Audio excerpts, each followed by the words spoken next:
Story 1. Emile tried to kill my barely bilingual toddler and is blaming my career. I just want to go home. I have a 3.5-year-old son. Both my husband and I are native English speakers, but for my job, we've lived in a place where English isn't widely spoken for the past 7 years. Over time, we've switched to speaking the local language more often than English. My son speaks the local language fluently and is extremely articulate in it. His English, while decent, isn't as strong, especially since he had some issues with language attachment when he was younger. Because of that, we shifted from bilingual parenting to focusing more on the local language, teaching English on the side. His English is now at a level comparable to his peers, but he's not fully bilingual yet. Now, to make things more complicated, my son has a severe orange allergy. It's so bad that if he's even near someone eating an orange, his airways start to close up and he begins choking. This is a life-threatening allergy, and I've made sure that both my family and my in-laws are fully aware of it. My mother-in-law, MIL, though, has always been a bit difficult to work with, but we didn't think this would be an issue. She mostly eats things like tortilla chips and Captain Crunch, so we didn't expect her to start bringing in anything that could cause a problem. Boy, were we wrong. Emile decided that clementines were the Christmas fruit this year and brought them into the house.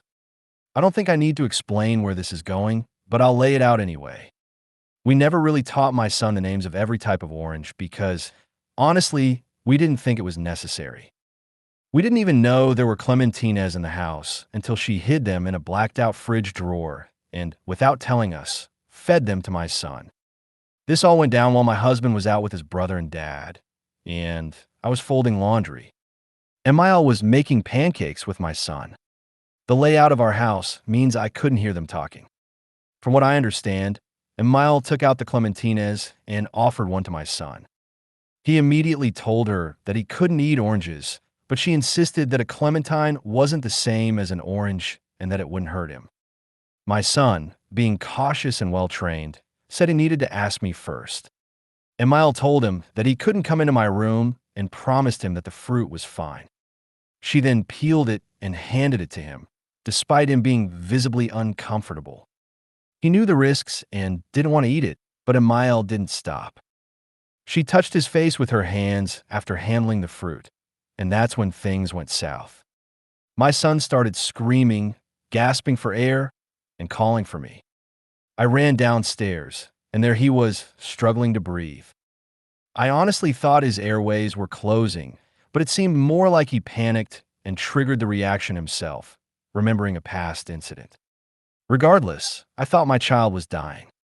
I rushed to ask Emile what happened, and she said she didn't know. My son was able to tell me in his native language what had happened, and I immediately grabbed him, ran upstairs for his EpiPen, and called my husband while heading to the hospital. We got to the ER, and luckily, we got everything under control. My husband, understandably furious, asked his mother what the hell she was thinking. Her response? If Dizzy's job didn't make you keep my baby from me, maybe I wouldn't have to use such extreme measures to keep him here with me. I was floored. Did she really think that putting my child at risk would make us stay with her longer? Did she genuinely believe that an allergic reaction would somehow bring us closer or change our plans? No, that's not how any of this works. We'll be staying in a hotel for the remainder of our trip. I can't trust her anymore. If she wanted my son to stay with her, almost killing him wasn't the way to go about it. I'm at a total loss for what to do now. We don't speak to her much anyway, so there's not much of a relationship to sever. But how do you deal with someone who just tried to kill your child? She even tried to blame my 3-year-old for trusting her when she promised the fruit was safe. My husband is 100% on my side, and he's even more angry because after our son's reaction to orange juice residue on his hands, he called MIL and told her what happened. He was crying when he called her, and she comforted him. Then she turned around and did this. I don't even know what to do with her anymore. Anyone else dealt with something like this? Comment 1. Everyone else is talking about you, MIL, so I'm not going to address her because I'd just be another drop in the ocean of comments. But I want to address your son. I want you to give that boy of yours a big cuddle. He did so damn well to have suspicion that the clementine was a citrus fruit that he might have a reaction to and protested to having it. He did so well, and to have to learn the names of these orange fruits in 2 languages, one of which he struggles with a little, is so impressive to me. English is my first language, and somehow I still bugger it up with 30 years experience.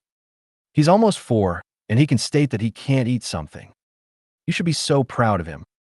Comment 2. I would never let her near my child again. At all. Not alone, not supervised, no contact with my child until the day she takes her last breath. I would tell her she is done with your family, period. You want no further contact from her in any way, shape, or form. And remind her that you can go to the police with what she's done and have her ass thrown in jail if she doesn't respect your family going no contact with her. I honestly have no idea how you restrained yourself from murdering her with your bare hands. Comment 3. You need to call the cops? She just admitted she did it on purpose. Comment 4. I'd let Crazy know she's lost contact with grandson forever. I'd tell her have a nice life, and then I'd follow through. She'd never see the child again. Story 2. Update to MIL tried to kill my barely bilingual toddler. We are pressing charges. After talking things over with my husband, we decided to take your overwhelming advice and pursue legal action against my mother-in-law. Of course, she denied everything. She claimed she wasn't aware of the allergy, which is a blatant lie, insisted she didn't intend to harm my son, and swore she didn't do anything on purpose. We know that's all false. The security cameras don't have audio, but 2 different nurses heard her tell my husband that she had to use extreme measures to keep us with her. We also have plenty of proof that she knew about the allergy. I'm still not entirely sure how the legal process works in these kinds of situations, but we're hoping my son won't be asked to testify. We did get a video of him explaining what happened in as much detail as possible, just in case it helps with the case. Initially, I didn't see the point in legal action because I knew she would never see my child again.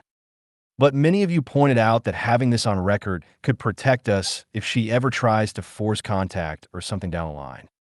Honestly, I don't think she even knows what country we live in, let alone the city, since it's not even the capital, so I don't anticipate her showing up her door. But it's reassuring to know that her actions are officially documented.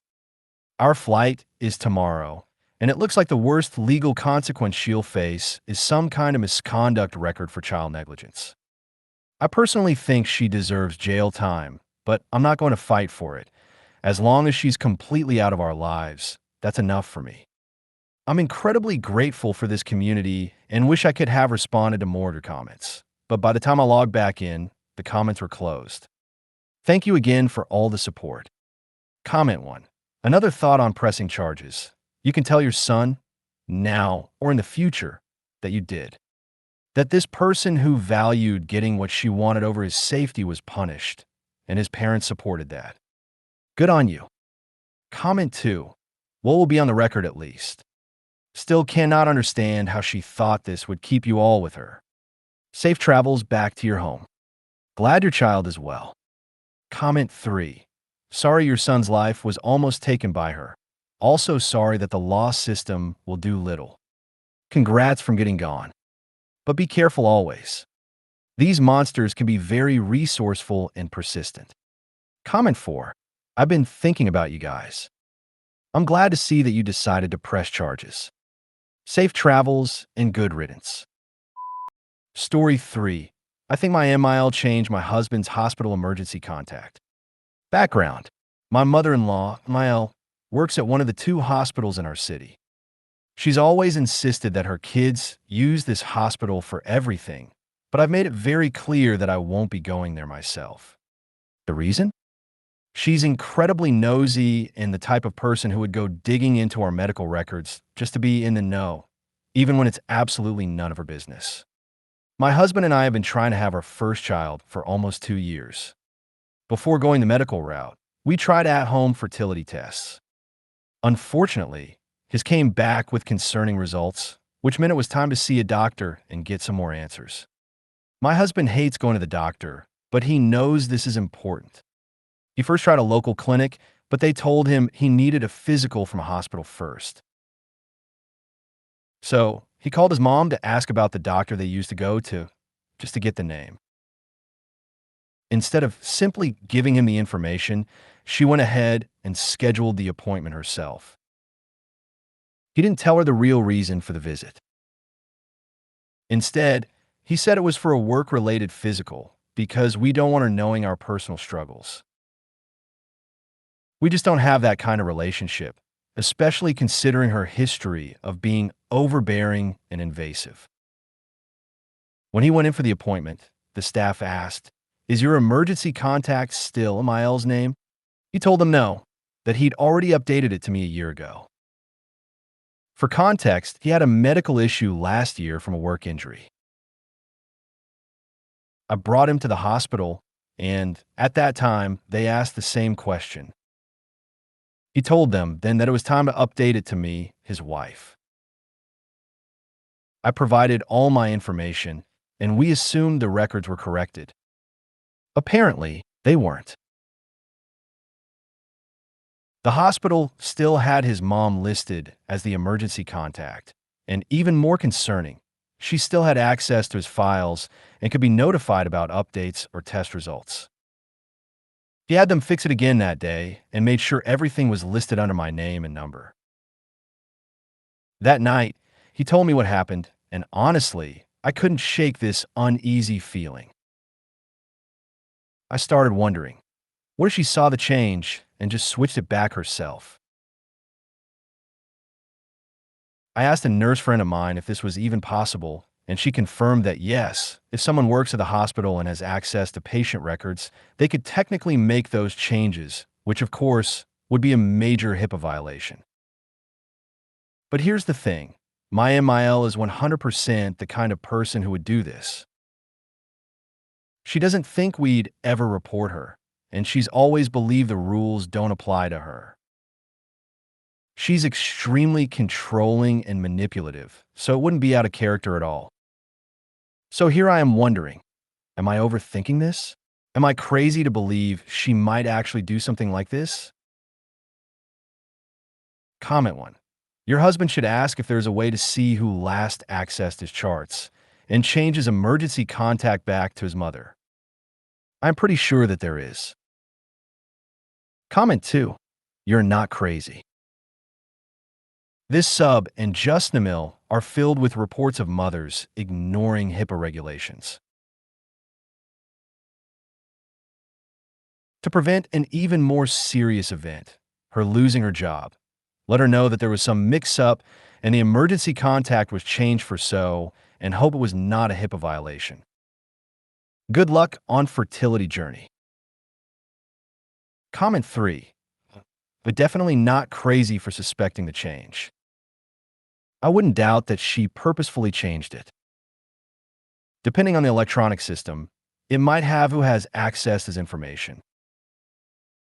Hospitals should have that kind of stuff locked down and logged.